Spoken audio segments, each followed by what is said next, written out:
Hey everyone, welcome back to another exciting episode of Attack Productions. Today, Bankrupt joined once again by Fluff and Chase. What's up, people? What's up? And today's matchup is Fluff versus Chase. Welcome back, Fluff. And it's Majin Vegeta versus Android 18. Let's see if this is a rematch from the anime. Oh yeah, go button stuff. Sorry, I went silent for like a hot second. There are people in the background. They're being quiet unless they see something important. So I had no idea what to expect out of Android 18. This is one of the decks that I haven't personally seen in action out of set 20. So I was really interested to see where Chase is coming from. While Chase is newer to the Dragon Ball game, Chase has a very extent background in TCGs, which always makes someone a threat sitting across from you because you know they're not going to miss the little things. They're going to capitalize when things can be capitalized on. So I knew this was going to be a good match. I think it was for sure. Talking about the new Majin Vegeta list, I decided to take out a lot of the control aspects from yellow and add in just a lot of gas to be a lot more aggressive, especially in turn 3, turn 4, and things like that. And it seemed to do really well for me on this night, and I was really happy with its general play style as going. Talk about Android 18. How do you feel about this deck? I don't know if you've had this deck on camera yet or not. I've had it. I don't know if it's been on camera yet, but I've really loved the core itself because it is super small and self-contained. So I think it's going to be pretty evergreen. As you saw, the first card that activated there was Krillin helping his family, which is like look at top 7, send one to grave, and like you're pretty well lined up to see your 5-drop then. And then that's just like the best part of the engine already, like online. Yeah. Like on turn 1. It takes a minute to get there, but your leader self-facilitates it. And I think the deck's biggest strength is that like you can just shove a bunch of really good blue cards in there. Yeah, you kept playing these cards that were like restanding your energy, rebating your energy after spending them. I was like, gosh, like this is just going to be like a terror to get offense through. So I didn't really know what to expect going off here. I sequenced this turn a little wrong. I should have boarded the Goku first, swung, and then awakened on the attack just to try to get you to take the damage here instead of you comboing out. But I think it's generally okay. Like it doesn't make too much of a difference. So I'm a little bit staggered here. Actually, I know it's kind of already weird because we're on like turn cycle 2, but I did not see either one of the 1-drops that kind of let your leader have 2 cards underneath it by turn 2. So the 4-drop has this clause that it can only be played while your leader has 2 cards underneath it. And by this time, I have seen 2 unisons. And I only play 3, so I'm kind of like shocked. One's in my hand, one's in my energy. I'm like, I need this unison more than I need this dual attack, so I'm gonna hard cast it. Also to give it 1 extra counter, because if I play this 4-drop and I don't have the unison in deck and it's in my life, I pretty much just lose on the spot. Yeah. And I didn't know what to expect coming down the pipeline. So seeing you waste 2 of your 3 energy, putting the unison down, and then kind of talking to you and understanding what that unison does, I felt a little bit safer for that. I was like, okay, he's not going to bottom deck anything. He's not going to clear my field. So I felt in a better place than I was prior to. And then you awaken, I believe you awaken here and restand. And I'm like, okay, this could be problematic. And here I am checking out the leader just so I understand what's going on. This deck the Android 18 deck, it's really complicated once it Z awakens and the Z battle cards start coming into play. Like there's a lot of lines of avenue that you can take dependent on what you need to do. And I'm just trying to prepare for it. So the magic number for Android 18, at least in the core itself, is 2 energy. You'll see the combo, and if you played the deck, you'll know the combo of playing the Android 18 5-drop, and then the The best 3-drop Krillin is the one that bounces one back or shuffles one to the bottom of the deck. There's a blocker that you can play that like I think is just terrible. I run it as a one of as a just in case. And Uh, so, he- go Here ahead. you swung at the lead, but I had activated deactivate battle on my lead to give it 5K for the turn. I Hmm. think you momentarily forgot about it. Didn't have anything in your hand that you wanted to combo with. So Yeah, that just kind of pressured, and it also eliminated the pressure from that Krillin as well.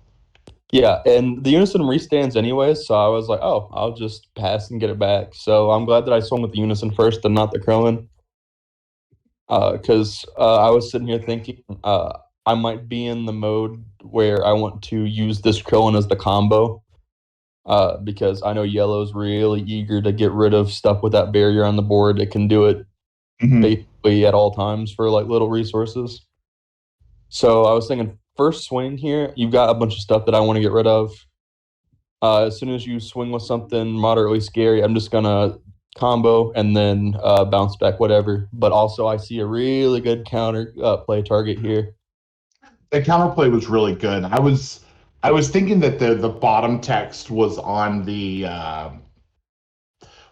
blue text of the Android 18, not the green text. So I tyrannical blowed.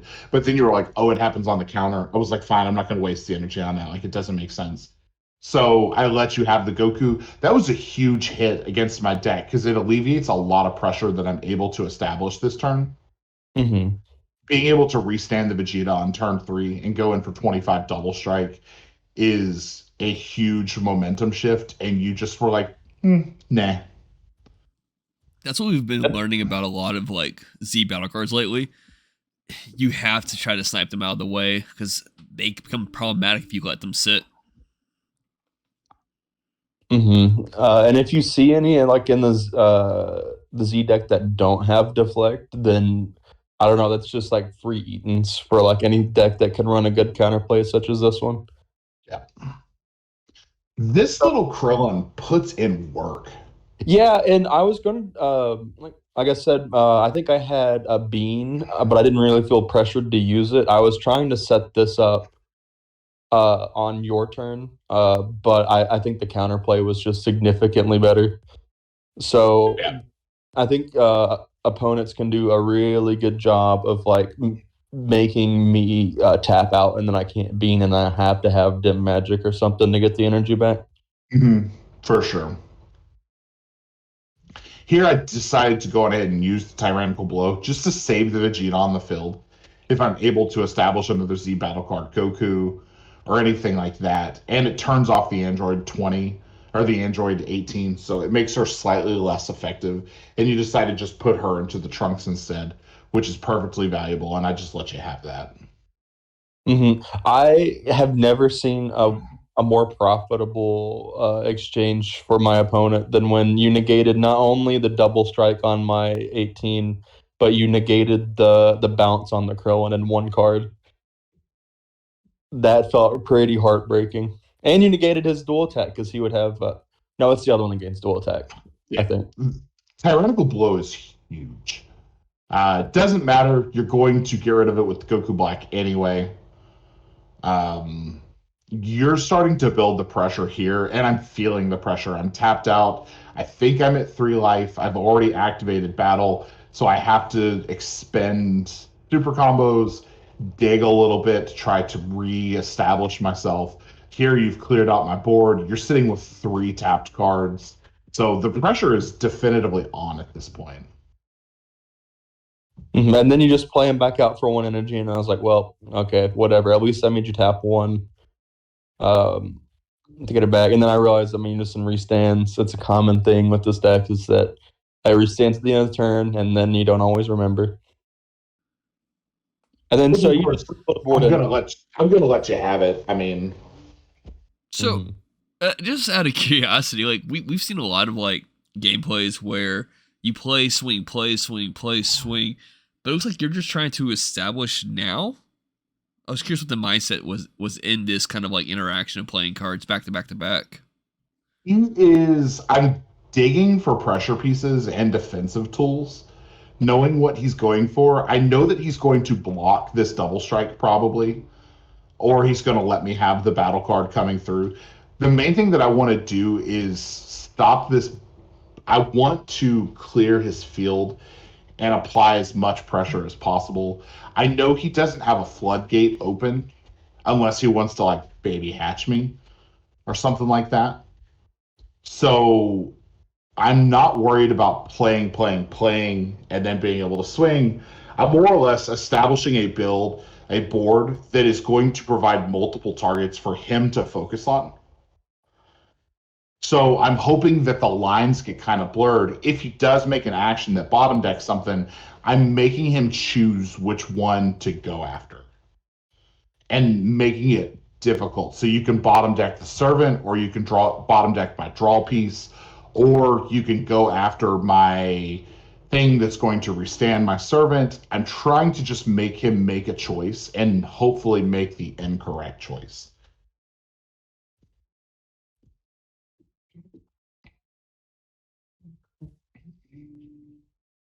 So yeah, now we're just going to the motions. I have a super good defensive hand here.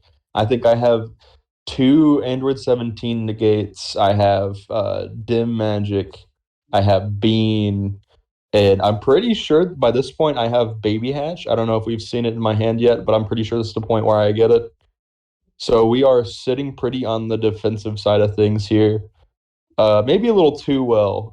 But luckily the deck can kind of just cycle through itself using the leader and everything. So the rest of your deck can be defensive cards, and your leader and its abilities can just kind of carry you the whole way on the offensive end. If you need it, that's what makes the deck so good, in my opinion.